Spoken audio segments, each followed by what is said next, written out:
Yo, what's going on everyone? Welcome back to my YouTube channel. In today's video, I'm going to be giving you guys the best graphic settings to run for the new GTA 5 for next generation consoles, such as PlayStation 5 and also Xbox Series X/S. So I'm first going to show you guys how to run the best graphic settings on Xbox Series X/S, and then after I'm going to show you guys the best graphic settings to run over on PlayStation 5. So for any PlayStation people who are here watching the video, you can just go ahead and skip forward into the video until you guys see the PlayStation part, because I do have a PlayStation 5. Even though I don't play on it that much, I'm still going to show you guys the best graphic settings to run over there. Now everybody's monitor and TV is going to be different, so definitely keep that in mind while watching this graphic settings video. It really all depends on the resolution that your monitor or TV can run. So if you guys have a 4K TV and you have it plugged into your PlayStation 5 or Xbox Series X, it's obviously going to be running the 4K resolution. If you guys have a monitor that only runs 1080p or 1440p, that means you're only going to be able to play at 1440p or 1080p. But for PlayStation 5, you actually can't even play 1440p. You can only play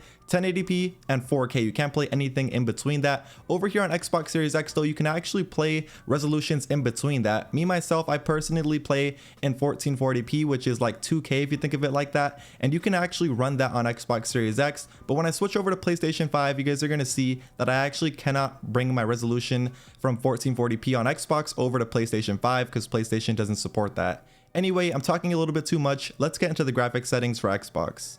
Okay, so right now I'm on my Xbox Series X and I'm going to show you guys how to run the best graphic settings. Now the first settings you're going to need to actually change are going to be the settings on your actual console. Now keep in mind I'm on Xbox Series X, but I'm pretty sure the S is the same way. What you're first going to want to do though is click your home button, and once you click your home button, go over here all the way to the left and then click settings. So now just go over to general and then click right here where it says TV and display options, and then go over here to resolution. Now once you're at resolution, set it to whatever is your highest amount of resolution you can set it to. For me, my highest is going to be 1440p, which is 2K resolution, but let's say for you it is 4K resolution because you're playing on a 4K TV. Just make sure you guys set it to 4K, that way you're playing in the highest possible resolution on your console. Next thing you're going to want to do is come down to where it says refresh rate. Now it's most likely going to say 60 Hz, but if you're playing on the right monitor and your monitor can support 120 Hz, select the 120 Hz option. Now a lot of TVs can't run and support 120 Hz, but most monitors can support 120 Hz. So if you can, select 120 Hz because it's going to make your game look way more smooth. A lot of people don't even know about this option and they sleep on this option, but trust me, it's going to be probably the best and most key factor to making your game look super smooth. Anyway, in-game settings, you're going to want to press your pause menu and then come over here to where it says settings, come down to where it says display. Now for display, you're going to have three options such as the performance RT as well as performance, and you're going to have fidelity. Now the best option that you're going to want to select is going to be the performance RT. For some reason, there's lots of confusion on which graphics mode to actually put it as, and I don't know why there's so much confusion because performance RT is the clear option to choose since this has ray tracing and it is still playing at a 60 FPS. Fidelity is what a lot of people are playing at right now, and they don't even know that the cap on that is 30 FPS, so you're not even looking at the best quality. If you guys want to see the quality between all three of these, take a look right here. You can see performance RT absolutely blows the other two graphics modes out of the water. Performance RT just looks way more smooth and way more crisp, so definitely make sure you guys set it to performance RT unless you guys want to stay at 30 FPS on the other options. And there's nothing wrong with, if you guys like those other two graphics mode settings, you can just leave it at the graphics mode setting that you like personally. Me personally though, I like performance RT since it is very good graphics and it still is playing at a 60 FPS.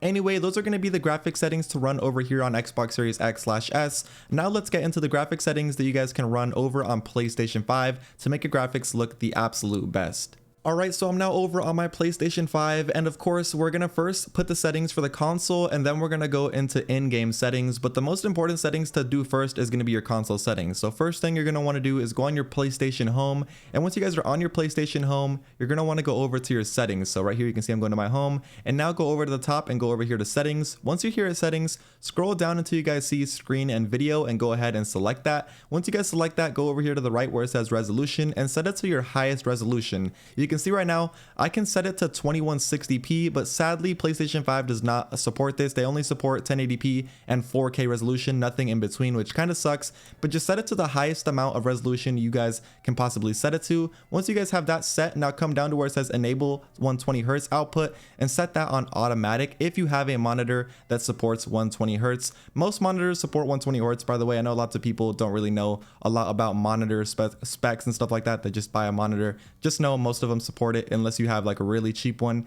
Anyway, now let's get into in-game settings over on PlayStation. So the best settings, same as Xbox, just go ahead and press your pause menu and then come over here to the settings tab and then come down to display and then put the graphics mode set to performance RT. Now I'm not going to show it again. If you guys want to see the difference between all three of these graphics game modes, just scroll back to when I showed the graphics settings on Xbox Series X. You can literally see performance RT blows the other two graphics modes out of the water. It just looks way better than the other two options. Lots of people for some reason are hyping up fidelity, but they don't even know fidelity plays on 30 FPS. It's not even playing on 60 FPS. Don't get me wrong, if you guys are playing on a 4K resolution and a 4K TV, then I guess in that circumstance that you can run fidelity, because fidelity is meant for 4K resolution TVs.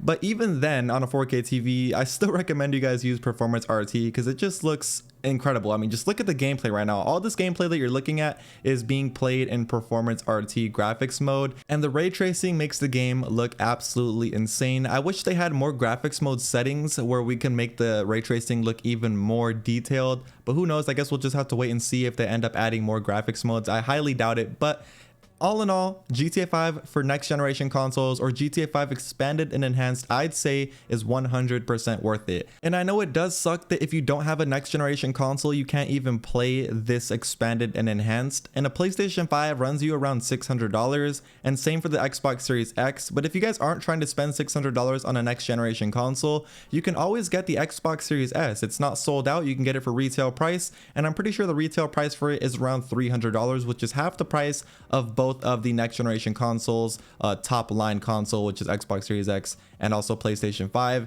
Honestly, in my opinion, if you guys don't have a next generation console and you're deciding on which one you should get, if it comes to the PlayStation 5 or Xbox Series X, 100%, and I'm not even trying to just be on Xbox side, get the Xbox Series X, because on PlayStation 5, you can only run 1080p and 4K resolution. You can't run anything in between that. So let's say you have a monitor and it can support 1440p like mine, you can't even run that resolution on the PlayStation 5 because they don't even support that, which kind of sucks. But Xbox Series X lets you run any single resolution in between 1080p and 4K. So even if you don't have a 4K monitor or 4K TV, because those are quite expensive, and you have something in between that, which is obviously slightly better than 1080p, you can still run it over here on Xbox Series X, which I personally really like. But yeah, there's lots of changes that came out with expanded and enhanced. You guys were looking at a few in the gameplay, but if you guys want to see every single exact detail on what came out with GTA 5 expanded and enhanced, click the video at the top of this description. That's going to be a video that I made yesterday explaining every single thing that came out with expanded and enhanced. And also, for you guys who are wondering how much this game cost, it's actually completely free for PlayStation 5, but on Xbox Series X, it's only going to cost you $10. And if you guys want story mode expanded and enhanced, it's going to cost you $10 over on PlayStation and $20 over here on Xbox Series X. But honestly, if I were you, I wouldn't buy story mode unless you guys actually like story mode. If you guys like the GTA 5 storyline and want to play it with good graphics, then okay, I recommend doing it. But there's literally nothing different when it comes to the story mode. There's nothing that they added to the storyline. It literally just feels like I'm playing story mode, but on Xbox Series X with PC graphics. That's the only difference. But anyway, that's going to be it for today's video. Hopefully you guys did go on to enjoy. If you guys did go on to enjoy today's video, definitely do me a favor, go down below and drop a like. Also, hit that subscribe button so you never miss out on a future GTA 5 video from me. And that's it for me. I'll see you guys in my next video. Peace.